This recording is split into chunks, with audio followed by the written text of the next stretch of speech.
소중한 사연을 나누는 세상만사입니다. 여러분의 이야기가 누군가에게는 위로와 용기가 될 거라 믿습니다. 그럼 오늘도 함께 시작해 볼까요? 안녕하세요. 저는 오은수라고 합니다. 올해 48살이고요. 지금은 건물주로 살고 있습니다. 이 사연을 보내는 이유가 있어요. 제가 지난 6개월 동안 겪은 일이 너무나 비현실적이어서 누군가에게 말하지 않으면 제 자신도 믿기 힘들 것 같아서입니다. 지금 저는 강남의 한 카페에 앉아 있어요. 제가 소유한 건물 1층에 있는 카페입니다. 창밖으로는 서울 한복판의 번화한 풍경이 보이고요. 방금 전 배달 오토바이 한 대가 건물 앞을 지나갔어요. 그 오토바이를 탄 사람은 제 전 남편이었습니다. 불과 1년 전만 해도 지역에서 이름 좀 알려진 건설사 후계자였던 사람이요. 제가 왜 이런 상황이 되었는지, 그리고 제 전 남편이 왜 배달 일을 하게 되었는지 천천히 말씀드리겠습니다. 이 이야기는 제가 29살에 결혼해서 50살이 다 되어가는 지금까지 거의 20년에 걸친 이야기거든요. 사실 오늘 이 사연을 보내기로 마음먹은 건 며칠 전 우연히 길에서 제 전 시어머니를 마주쳤기 때문입니다. 한때 저를 그렇게 무시하고 깔보던 분이었는데 그분은 저를 보자마자 고개를 푹 숙이고 다른 길로 돌아가더라고요. 그 모습을 보면서 문득 지난 20년이 주마등처럼 스쳐 지나갔어요. 제 이야기를 시작하기 전에 한 가지만 먼저 말씀드리고 싶어요. 저는 지금 30억이 넘는 자산을 가지고 있습니다. 하지만 제 전 시댁 식구들은 제가 이혼할 때까지 제가 돈이 있다는 걸 전혀 몰랐어요. 아니, 오히려 저를 무식하고 가난한 여자라고 생각했죠. 어떻게 그런 일이 가능했냐고요? 그게 바로 제가 오늘 들려드리고 싶은 이야기의 핵심입니다. 1999년 봄이었어요. 저는 29살이었고 작은 회사에서 격리 일을 하고 있었습니다. 고등학교를 졸업하고 바로 취직해서 10년 넘게 성실하게 일했어요. 부모님은 일찍 돌아가셔서 저는 혼자 살고 있었고요. 그때 선을 봤던 사람이 최강준이었습니다. 강준 씨는 첫 만남부터 괜찮은 사람처럼 보였어요. 키도 크고 외모도 준수했고 무엇보다 말투가 신사적이었거든요. 그는 지역에서 중소규모지만 나름 알려진 건설사인 명진건설의 아들이었어요. 저는 그냥 평범한 격리 직원이었으니 솔직히 제가 그런 집안과 인연이 될 거라고는 상상도 못했죠. 선을 보고 나서 강준 씨가 적극적으로 저에게 구애했어요. 데이트도 자주 하고 주말마다 드라이브도 가고요. 6개월 정도 만나다가 그가 프러포즈를 했습니다. 저는 행복했어요. 그때만 해도 제가 앞으로 어떤 삶을 살게 될지 전혀 몰랐으니까요. 결혼 준비를 하면서 처음으로 시댁 식구들을 제대로 만났어요. 그때 저는 처음으로 묘한 위화감을 느꼈습니다. 시어머니 박영애 여사는 첫 만남부터 제 학력을 물었어요. 은수 씨는 대학교 어디 나오셨어요? 아, 저는 고등학교 졸업하고 바로 취직했습니다. 그 순간 시어머니의 표정이 미묘하게 변했어요. 실망한 듯한, 그러면서도 뭔가 체념한 듯한 표정이었죠. 지금 생각해보면 그때부터 모든 게 시작된 거였어요. 아, 그래요. 뭐 요즘엔 대학 안 나와도 성실하게 사는 사람들 많잖아요. 그분의 말투에는 묘한 우월감이 묻어났어요. 하지만 저는 그때 그걸 대수롭지 않게 넘겼습니다. 강준 씨가 저를 좋아하고 결혼하고 싶어 하니까 그것만으로도 충분하다고 생각했거든요. 결혼식은 조촐하게 치렀어요. 시댁에서는 우리 집안이 지역에서 알려진 집안이니 너무 요란하게 하면 안 된다는 이유로 하객을 최소화했죠. 지금 생각해보면 제가 대학을 나오지 않은 며느리라는 걸 되도록 적게 알리고 싶었던 것 같아요. 신혼 초반에는 그래도 괜찮았어요. 시댁과는 따로 살았고 강준 씨는 회사에서 기획실 과장으로 일하면서 나름 안정적인 생활을 했거든요. 저도 결혼 후 1년 정도는 격리 일을 계속했고요. 그런데 결혼 2년 차에 접어들면서 분위기가 달라졌어요. 시어머니가 자주 집에 오셔서 이것저것 간섭하기 시작한 거예요. 은수야, 집안 정리 좀 해야지. 우리 강준이가 좋은 집안 아들인데 이렇게 살면 되겠어? 은수야, 요리는 배워야지. 남편한테 인스턴트 음식만 먹일 거야? 은수야, 좀 더 교양 있게 말해야지. 그렇게 사투리 쓰면 남편 체면이 어떻게 되겠어? 저는 그때마다 내 어머님 하면서 고개를 숙였어요. 하지만 속으로는 상처받았죠. 저는 제 나름대로 최선을 다해 살고 있었는데 그분에게는 제가 하는 모든 게 부족해 보이는 것 같았어요. 결혼 3년 차 되던 해에 큰일이 터졌습니다. 시아버지께서 갑자기 쓰러지신 거예요. 심근경색이었어요. 그분은 병원에 실려갔고 큰 수술을 받았죠. 다행히 목숨은 건졌지만 한 달 넘게 중환자실에 계셔야 했어요. 그때 제가 처음으로 시댁의 재정 상태를 알게 됐습니다.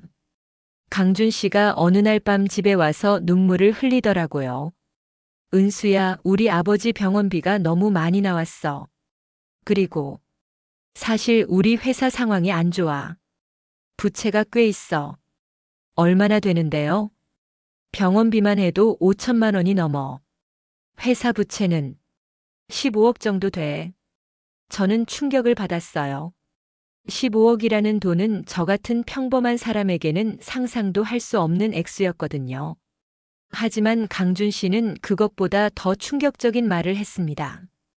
우리 어머니가 그러는데 당신 퇴직금이랑 저축한 돈 좀 보태줄 수 있겠냐고 하시더라. 우리도 가족이잖아. 저는 그때 결혼하면서 회사를 그만두고 받은 퇴직금 3천만 원과 제가 10년 넘게 모아둔 돈 5천만 원 합쳐서 8천만 원 정도를 가지고 있었어요. 그리고 부모님께서 돌아가시면서 남겨주신 작은 아파트 하나가 있었죠. 그 아파트를 팔면 1억 2천 정도는 될 것 같았어요. 저는 고민했어요. 시댁의 어려운 상황을 외면할 수는 없었지만 제가 평생 모은 돈을 다 내놓는 건 쉬운 결정이 아니었거든요. 하지만 강준 씨가 매일 밤 한숨을 쉬는 걸 보면서 결국 마음을 정했습니다. 알았어요. 제가 가진 돈 드릴게요. 대신 나중에 여유 생기면 조금씩이라도 갚아주세요. 강준 씨는 고마워하면서 제 손을 꼭 잡았어요. 저는 그때 제가 한 선택이 옳다고 믿었습니다. 가족이니까 어려울 때 서로 돕는 게 당연하다고 생각했거든요. 그런데 이상한 일이 생겼어요. 제가 돈을 보탠 후로 시어머니의 태도가 더 차갑게 변한 거예요. 오히려 저를 더 무시하기 시작했죠. 은수 씨 덕분에 우리 집안이 좀 숨통이 트였네요. 뭐, 당연히 며느리로서 해야 할 일을 한 거지만, 그분은 제가 돈을 냈다는 사실을 오히려 저의 약점으로 만들었어요. 저는 이제 더 이상 좋은 집안에 시집온 평범한 며느리가 아니라 집안의 신세진 며느리가 되어버린 거죠. 시아버지는 퇴원하셨지만 예전 같지 않았어요. 반신불수가 되셔서 회사 일을 할 수 없게 됐거든요. 그래서 강준 씨가 급하게 회사의 실권을 넘겨받았습니다. 당시 35살이었던 남편에게는 너무 버거운 짐이었죠. 저는 그때부터 집안일만 하는 게 아니라 명진건설의 격리일도 거들기 시작했어요. 저는 10년 넘게 격리일을 했으니까 숫자를 다루는 건 자신이 있었거든요. 급여도 안 받고 그냥 남편을 돕는다는 마음으로 일했어요. 그런데 장부를 보다가 이상한 점을 발견했습니다. 시아버지 시절부터 누적된 부채가 15억이 아니라 거의 20억에 가까웠어요. 그리고 그 돈의 상당 부분이 실제 건설 프로젝트가 아니라 개인적인 용도로 쓰인 흔적이 있었죠. 저는 조심스럽게 강준 씨에게 물었어요. 여보, 이 돈은 뭐예요? 회사 돈인데 개인 계좌로 빠져나간 것 같은데. 강준 씨는 난처한 표정을 지었어요. 그건 우리 어머니가 쓰신 거야. 어머니 친구들 만나고 골프 다니고 그런 데 쓴 돈이야. 그럼 이 돈은 언제 갚으실 건데요? 은수야, 그런 거 따지지 마. 가족인데. 저는 그때 깨달았어요. 이 집안에서 가족이라는 말은 제가 희생해야 할 때만 나오는 말이구나. 시어머니가 회사 돈을 개인적으로 쓸 때는 아무도 문제 삼지 않으면서 제가 의문을 제기하면 가족인데 그런 거 따지냐고 하는 거였죠. 저는 더 이상 아무 말도 하지 않았어요. 하지만 그날부터 제 생각이 조금씩 변하기 시작했습니다. 시아버지는 결국 돌아가셨어요. 병원에서 퇴원하신 지 2년 만이었어요.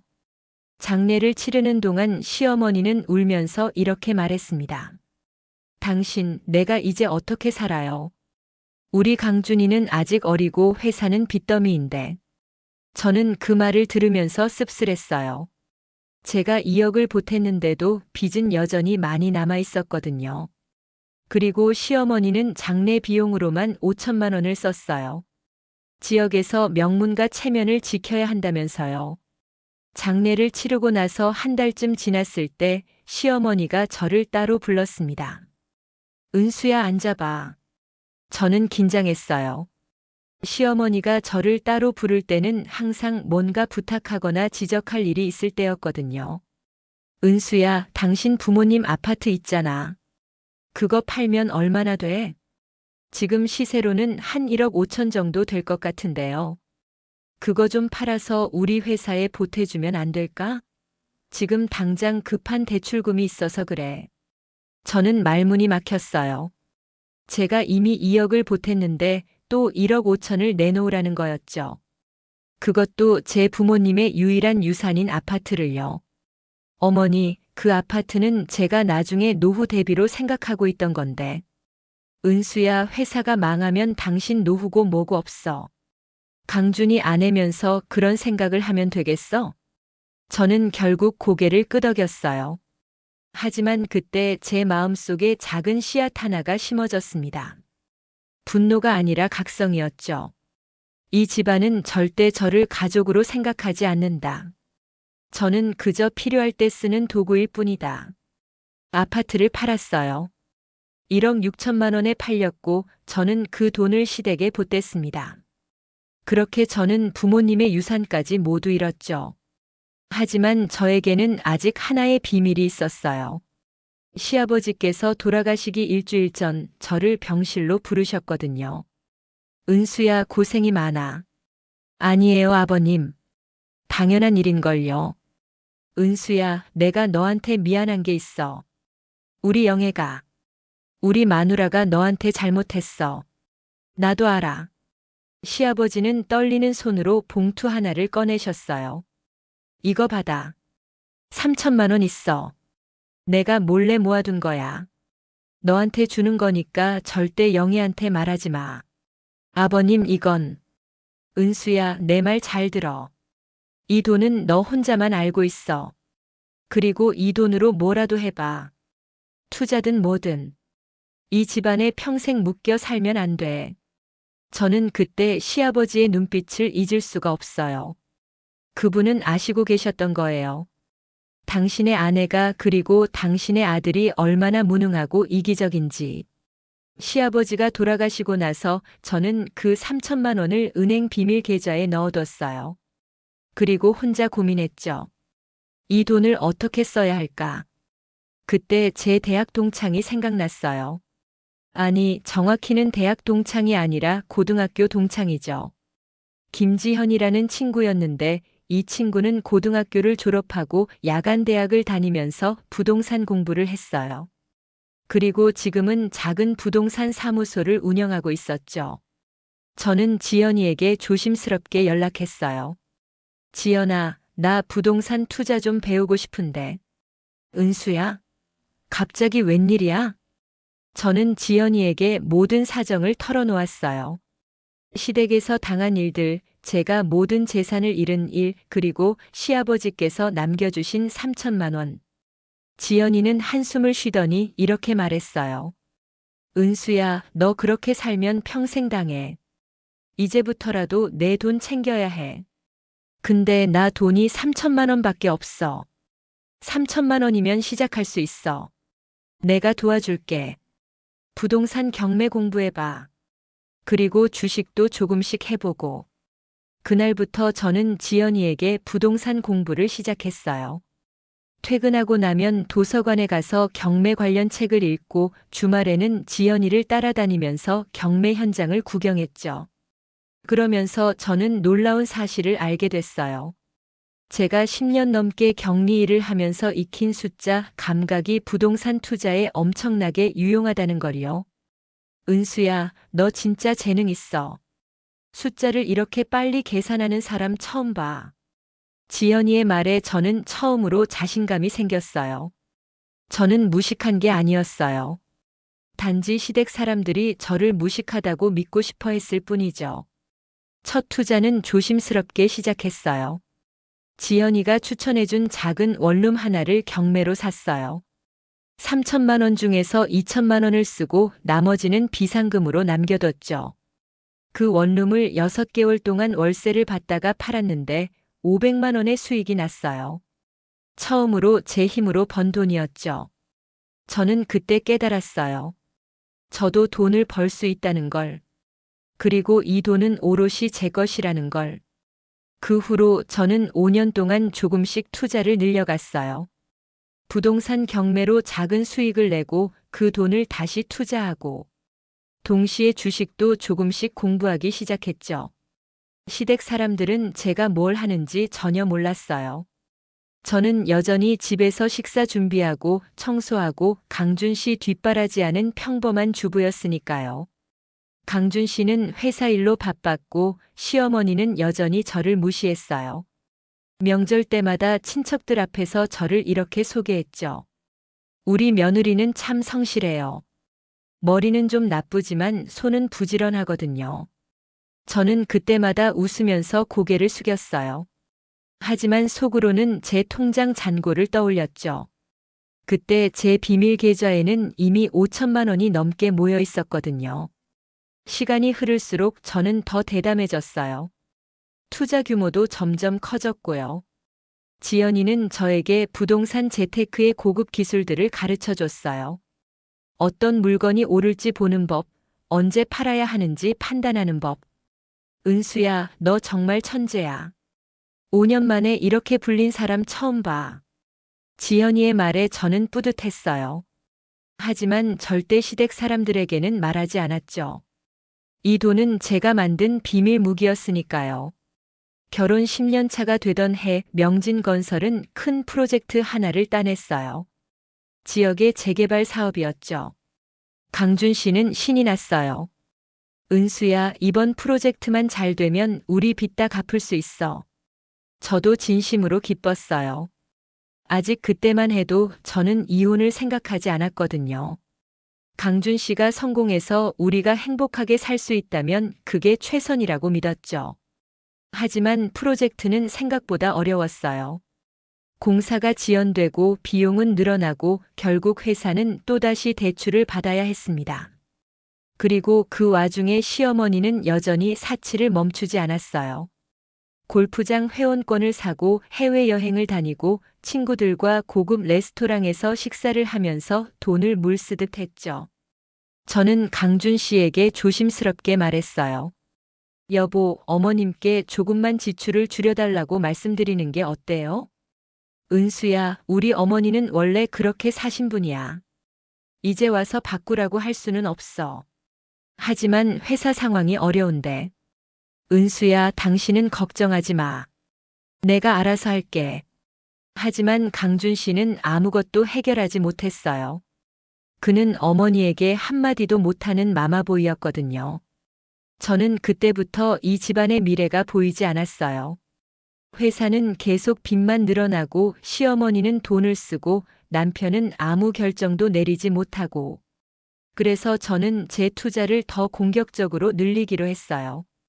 만약 이 집안이 망한다면 저는 살아남아야 했으니까요.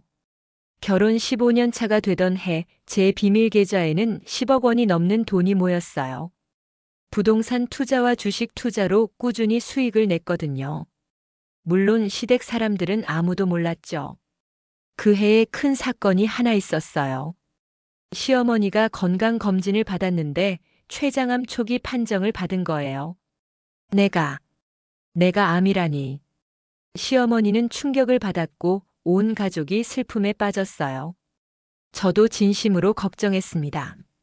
아무리 저를 무시했어도 강준 씨의 어머니니까요. 다행히 초기였고 수술을 받으면 완치 가능성이 높다고 했어요. 하지만 치료비가 만만치 않았죠. 수술비와 항암 치료비를 합치면 5천만 원 정도가 필요했어요. 강준 씨는 또 돈 걱정을 했어요. 은수야, 어떡하지? 회사 상황이 지금 안 좋은데. 저는 잠시 고민하다가 결정을 내렸어요. 제가 3천만 원 정도는 도와드릴 수 있어요. 정말? 은수야, 당신 돈이 어디 있어? 제가 결혼 전에 모았던 돈이 조금 남아 있었어요. 비상금으로 몰래 모아뒀던 거예요. 강준 씨는 고마워했지만 시어머니의 반응은 달랐어요. 뭐? 은수가 돈을 숨겨뒀다고? 시어머니는 오히려 화를 냈어요. 며느리가 시댁 몰래 돈을 빼돌린 거잖아. 저는 어이가 없었어요. 제 돈을 제가 모은 게 뭐가 잘못이라는 건지. 어머니, 이건 제 결혼 전 재산이에요. 그리고 어머니 치료비를 도와드리려고 꺼낸 거고요. 그래도 시댁 몰래 숨긴 건 잘못이지. 저는 그날 깨달았어요. 이 사람들은 절대 변하지 않는다는 걸. 제가 아무리 도와줘도 아무리 헌신해도 저는 영원히 급이 낮은 며느리일 뿐이라는 걸. 하지만 저는 참았어요. 아직 시기가 아니었으니까요. 시어머니는 수술을 받고 회복했어요. 다행히 암도 깨끗하게 제거됐고요. 하지만 그 후로 시어머니는 더 예민해지고 까다로워졌습니다. 내가 죽을 뻔했잖아. 이제부터는 내가 하고 싶은 대로 살 거야. 시어머니는 그 말대로 더 사치스럽게 살기 시작했어요. 고급 요양원을 알아보고 친구들과 해외여행을 다니고 명품을 사모았죠. 그리고 결혼 18년 차가 되던 해 시어머니는 헤리티지 홈이라는 고급 요양원에 등록했어요. 여기는 서울에서 제일 좋은 요양원이래. 상류층들만 다니는 곳이야. 등록비만 2천만 원, 월 이용료가 300만 원이었어요. 저는 강준 씨에게 물었죠. 여보, 회사 상황이 어려운데 그런 곳을 다니셔도 돼요? 우리 어머니가 암 투병하셨잖아. 이제라도 편하게 사시게 해드리고 싶어. 저는 더 이상 말하지 않았어요. 어차피 제 말은 듣지 않을 테니까요. 그런데 그 요양원에서 시어머니는 운명적인 만남을 했어요. 그곳의 실장인 고정숙이라는 여자였죠. 고정숙은 50대 중반의 여성으로 간호사 출신이라고 했어요. 말투도 세련되고 교양 있어 보였죠. 시어머니는 그녀에게 완전히 빠져들었어요. 정숙 씨는 정말 품격이 있어. 역시 전문직 출신은 다르다니까. 시어머니는 고정숙과 친구처럼 지내기 시작했어요. 차도 같이 마시고 상담도 받고. 그러면서 점점 더 그녀를 신뢰하게 됐죠. 정숙 씨가 그러는데 노후 자금 관리를 잘해야 한대. 자식들한테만 의지하면 안 된다고. 저는 그 말을 듣고 속으로 웃었어요. 지금까지 회사 돈물 쓰듯 쓴 사람이 무슨 노후 자금이냐고요. 하지만 시어머니는 진지했어요. 고정숙의 조언을 받아서 시댁의 재산을 정리하기 시작했죠. 그리고 몇 달 후 고정숙은 시어머니에게 자신의 조카를 소개했어요. 30대 초반의 강민채라는 여자였는데 갤러리 큐레이터라고 했죠. 우리 민채는 명문대 나왔고 미술사 전공이야. 지금 유명 갤러리에서 일하고 있어. 시어머니는 강민채를 한번 보더니 완전히 반했어요. 세상에 이렇게 교양 있고 우아한 아가씨가 다 있어? 그리고 그날 저녁 시어머니는 강준 씨를 불러서 강민채를 소개했어요. 강준아, 엄마가 좋은 사람 소개해 줄게. 저는 그 순간 뭔가 이상하다는 걸 느꼈어요. 하지만 이미 늦었죠. 강준 씨는 강민채를 만나고 완전히 달라졌어요. 집에 늦게 들어오고 휴대폰만 들여다보고 저와 대화도 안 하려고 했죠. 여보, 요즘 무슨 일 있어요? 아니, 없어. 그냥 회사 일이 많아서 그래. 하지만 저는 알았어요. 강준 씨가 외도하고 있다는 걸. 그리고 3개월 후 강준 씨는 드디어 저에게 말했어요. 은수야, 우리 이혼하자. 왜? 난 더 이상 당신과 살고 싶지 않아. 우리는 맞지 않아. 다른 여자 생겼어요? 강준 씨는 잠시 침묵하다가 고개를 끄덕였어요. 미안해. 하지만 그 사람이 나한테는 맞는 것 같아. 저는 웃음이 나왔어요. 20년을 같이 살면서 제가 집안일하고 돈 벌고 시댁비까지 갚았는데 이제 와서 맞지 않는다고요? 그 여자가 강민채예요? 어떻게 알았어? 다 보였어요. 어머님이 당신한테 소개했잖아요. 강준 씨는 미안한 표정을 지었지만 그의 눈빛은 단호했어요. 은수야, 미안하지만 난 결심했어. 이혼하자. 저는 천천히 고개를 끄덕였어요. 좋아요. 이혼하죠.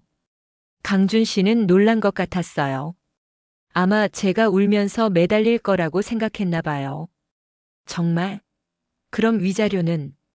위자료 필요 없어요. 재산 분할도 필요 없고요. 대신 한 가지만 부탁할게요. 뭔데? 일주일만 시간을 주세요. 제가 어머님 재산 상태를 한번 확인해 보고 싶어요. 마지막 며느리로서의 의무니까. 강준 씨는 의아해했지만 승낙했어요. 뭐 그 정도야. 그런데 왜 갑자기? 그냥 걱정되어서요. 어머님이 요즘 고정숙 씨랑 너무 가까이 지내시는 것 같아서. 괜찮아. 정숙 씨는 좋은 사람이야. 저는 더 이상 말하지 않았어요. 대신 그날부터 본격적으로 움직이기 시작했죠. 저는 지연이에게 연락했어요. 지연아, 나 좀 도와줘. 급해. 왜? 무슨 일이야? 저는 상황을 설명했어요. 그리고 시어머니의 재산 상태를 조사하고 싶다고 했죠. 은수야, 그건 불법이야. 다른 사람 재산을 몰래 조사하는 건. 나도 알아. 근데 합법적으로 할 수 있는 방법이 있어. 시어머니가 나한테 통장 관리를 맡긴 적이 있거든. 몇 년 전에. 진짜? 응. 그때 인터넷 뱅킹 비밀번호까지 알려주셨어. 물론 지금은 바뀌었을 수도 있지만 저는 시댁에 가서 시어머니의 서재를 뒤졌어요. 다행히 시어머니는 비밀번호를 수첩에 적어두는 습관이 있었거든요. 그리고 그 수첩을 찾았을 때 저는 경악했어요. 시어머니는 지난 1년 동안 고정숙에게 엄청난 돈을 이체하고 있었어요. 매달 500만 원에서 1천만 원씩. 그리고 지난달에는 한 번에 10억 원을 이체했더라고요. 더 충격적인 건 대출 내역이었어요. 시어머니는 시댁 부동산을 담보로 35억 원을 대출받았어요. 그리고 그 돈을 고정숙 명의 계좌로 송금했더라고요. 저는 손이 떨렸어요. 35억이라는 돈은 명진건설의 모든 부동산 가치를 합친 것보다 많은 액수였거든요. 저는 즉시 변호사 친구에게 연락했어요. 이게 사기 아니야? 글쎄, 미묘해. 시어머니가 자발적으로 이체했다면 증여로 볼 수도 있어. 사기로 입증하려면 고정숙이 처음부터 돈을 빼돌릴 의도가 있었다는 걸 증명해야 하는데 그게 쉽지 않아. 그럼 이 돈은 돌려받을 수 없다는 거야? 어렵겠지.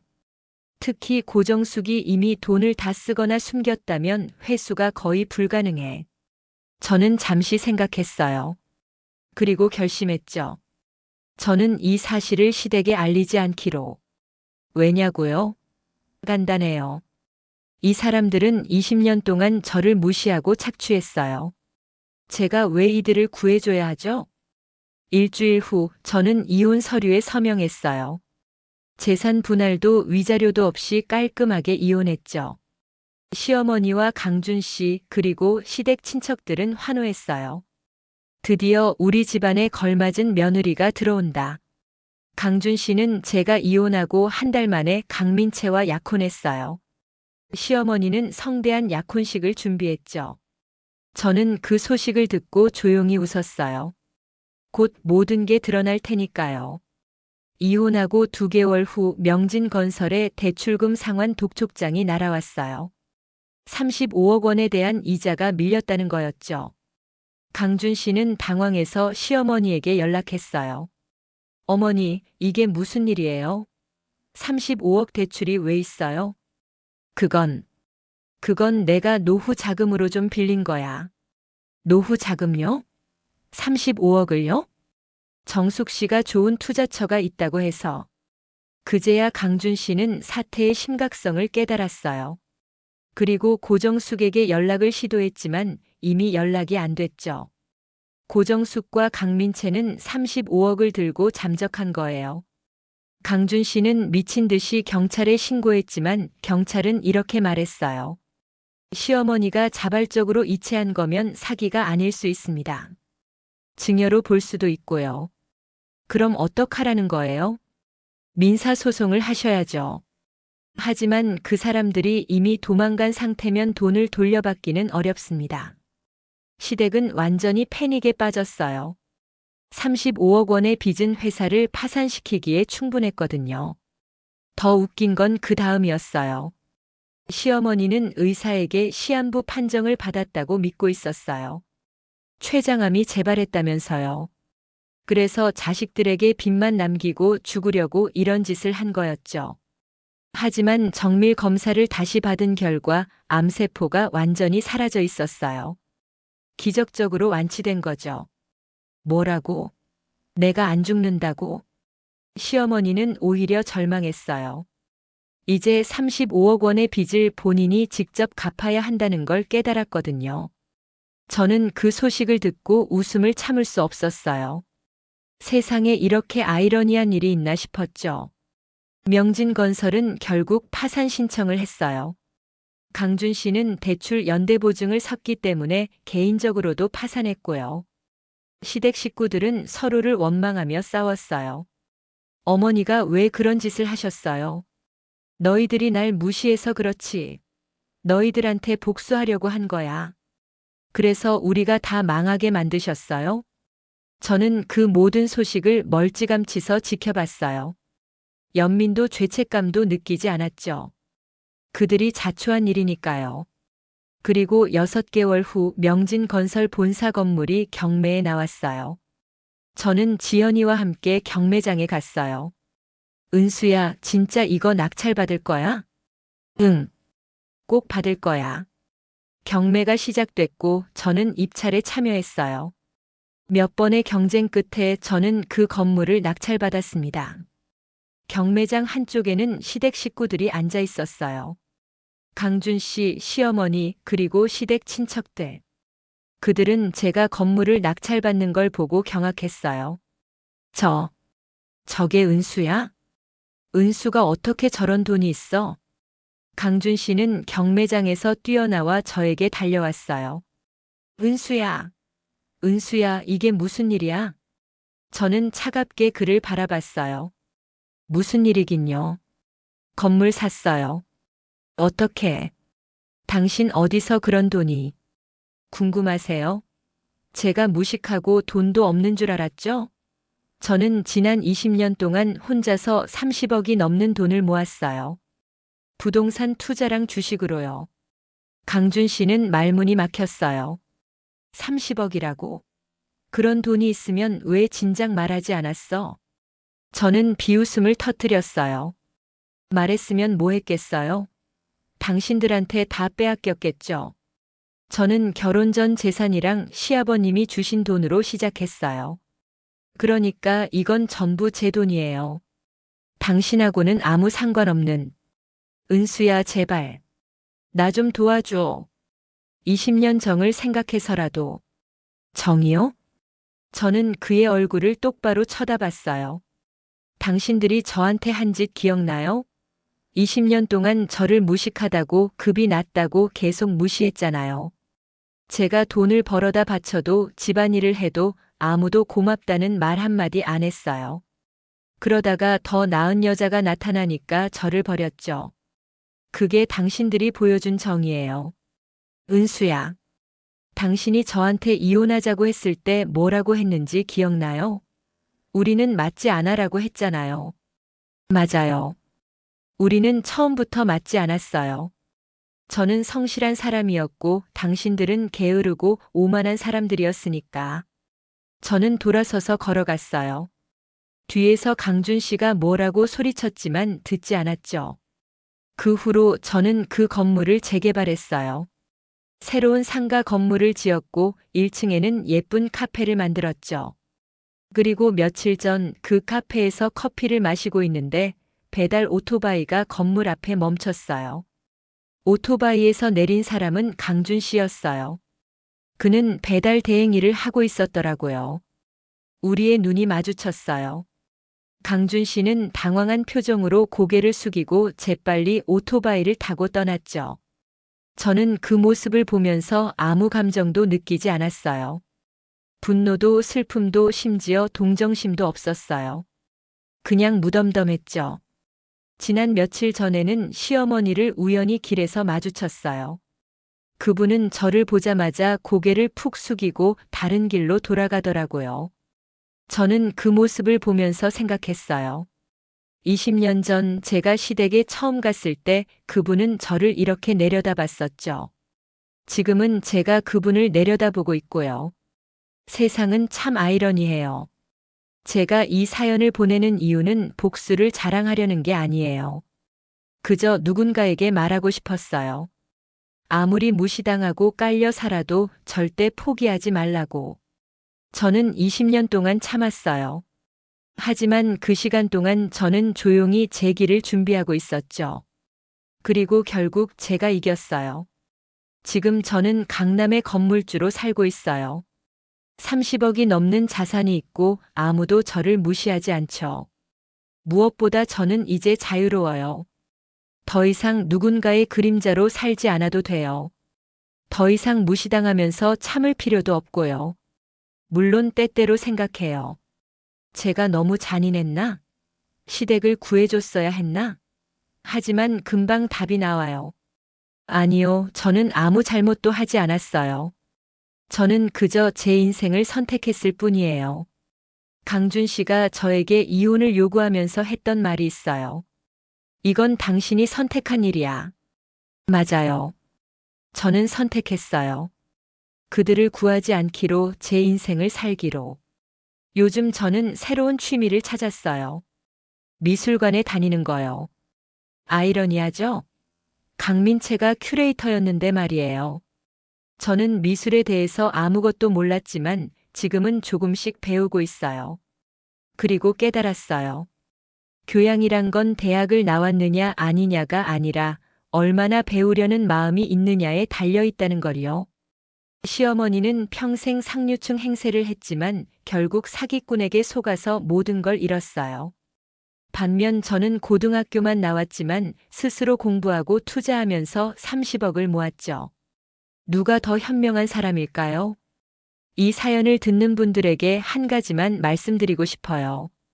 절대 다른 사람의 평가에 휘둘리지 마세요.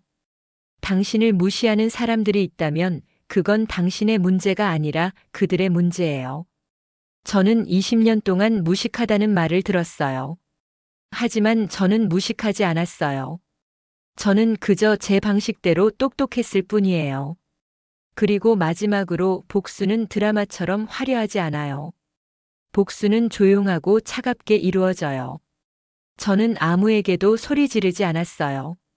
그저 제 길을 묵묵히 걸었을 뿐이에요. 지금 저는 행복해요. 진짜로요. 20년 만에 처음으로 제 인생을 살고 있거든요.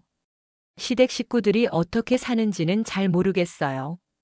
가끔 소식이 들리기는 하는데 시어머니는 작은 원룸에서 혼자 살고 계시고 강준 씨는 배달 일을 계속하고 있대요. 저는 그들을 동정하지 않아요. 하지만 미워하지도 않아요. 그냥 무관심해요. 그들은 이제 제 인생과 아무 상관없는 사람들이니까요. 오늘도 저는 제 카페에 앉아서 커피를 마시고 있어요. 창밖으로는 서울의 풍경이 보이고 제가 좋아하는 음악이 흐르죠. 이게 제가 20년 동안 꿈꿔왔던 삶이에요. 자유롭고 평화로운 삶. 48살에 시작하는 제2의 인생. 늦었다고 생각할 수도 있지만 저는 그렇게 생각하지 않아요. 오히려 지금부터가 진짜 제 인생의 시작이라고 믿어요. 무시당하고 착취당했던 20년은 저를 더 강하게 만들었어요. 그리고 그 시간 동안 모은 30억은 제 새로운 인생의 발판이 됐고요. 누군가는 제가 너무 계산적이었다고 말할지도 몰라요. 시댁이 망하는 걸 방관했다고 비난할 수도 있죠. 하지만 저는 후회하지 않아요. 저는 제가 선택한 길을 걸었을 뿐이에요. 그들이 저를 선택하지 않았던 것처럼 저도 그들을 선택하지 않았어요. 이제 저는 앞만 보고 갈 거예요. 과거는 과거로 남겨두고 제 미래를 만들어 갈 거예요. 그리고 언젠가 누군가 제게 물어본다면 이렇게 말할 거예요. 제 인생에서 가장 잘한 선택이 뭐냐고요? 저 자신을 포기하지 않은 거요. 긴 사연 들어주셔서 감사합니다. 영상이 재미있으셨다면 구독과 좋아요, 댓글까지 부탁드리고 오늘도 건강하고 행복한 하루 되시길 바랍니다.